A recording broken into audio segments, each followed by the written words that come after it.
Hi friends, welcome to Sriyarsha cooking channel. నేను మీ సరిత. ఇవాళ మన రెసిపీ వచ్చి గోదావరిలో స్పెషల్ పండుగప్ప వేపుడు. అయితే పచ్చి చేపతో కాదండి, ఎండిన పండుగప్పతో వేపుడు చేసుకుంటే చాలా బాగుంటుంది. పప్పుచారు నంచుకోవడానికి కానీ స్నాక్స్లా తినడానికి కూడా ఎంతో అద్భుతంగా ఉండే ఈ పండుగప్ప వేపుడును ఎలా చేయాలో చూసేద్దాం పదండి. దీనికోసం ఇక్కడ నేను 1/2 కేజీ ఎండు పండుగప్ప ముక్కలను తీసుకున్నానండి.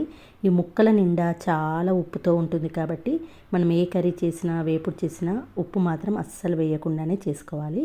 అయితే ఈ ముక్కల్లో నీచు వాసన ఉంటుంది. ఈ ముక్కలు చాలా గట్టిగా ఉంటాయి కాబట్టి ఇవి మెత్తబడడం కోసం వేడివేడి నీళ్ళతో నానబెట్టుకోవాలి. ఈ పండుగప్ప ముక్కలను ఒక బౌల్లోకి వేసి వేడివేడి నీళ్ళని పోసుకొని ఒక అరగంట అలా వదిలేసామంటే నీచు వాసన కంప్లీట్గా వదులుతుంది. ముక్కలు కూడా సాఫ్ట్గా అవుతాయి. చూడండి, అరగంట తర్వాత ముక్కలు ఇలా సాఫ్ట్గా అవుతుంది, నీచు వాసన వెళ్ళిపోతుంది. నీళ్ళన్నీ వంపేసుకొని మళ్ళీ ఒకసారి శుభ్రంగా ఈ ముక్కలు మరీ లావుగా ఉన్నాయి కాబట్టి ఇలా మధ్యలోకి తుంచుకుంటే మనం వేపుడు చేసేటప్పుడు ప్రతి ముక్క చక్కగా గోలుతుంది. ఉప్పు కారం కూడా లోపల వైపుకు చక్కగా పడుతుంది.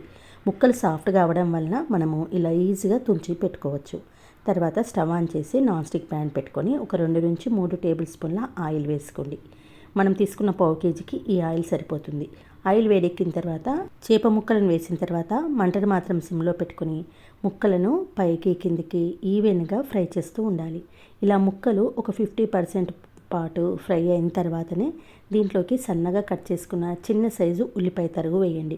స్టార్టింగ్ ఉల్లిపాయ తరుగు వేస్తే అవి పూర్తిగా అయ్యే వరకు మాడిపోతాయి కాబట్టి ఇలా కొంచెం వేగిన తర్వాతనే ఉల్లిపాయ ముక్కలు వేసి 1/2 టీ స్పూన్ పసుపు, 1 టేబుల్ స్పూన్ వరకు కారం పొడి, 1 టీ స్పూన్ వరకు ధనియాల పొడి, 1/2 టీ స్పూన్ వరకు వేయించిన జీలకర్ర పొడి, 1/2 టీ స్పూన్ వరకు ఫ్రెష్గా నూరుకున్న అల్లం వెల్లుల్లి పేస్ట్ వేసి చక్కగా కలుపుతూ ఒక 3-4 మినిట్స్ పాటు ఫ్రై చేయాలి.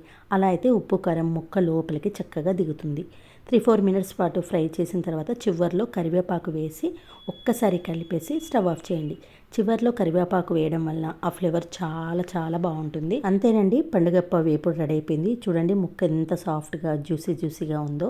సైడ్ డిష్గా నంచుకోవడానికే కాదండి, స్నాక్స్లా తినడానికి కూడా చాలా చాలా బాగుంటుంది. ఎన్నో చేపల రుచులను చూసుండొచ్చు కానీ మీరు ఈ పండుగప్ప రుచి చూడకపోతే మాత్రం చాలా మంచి టేస్ట్ను మిస్ అయిన వాళ్ళే అవుతారు.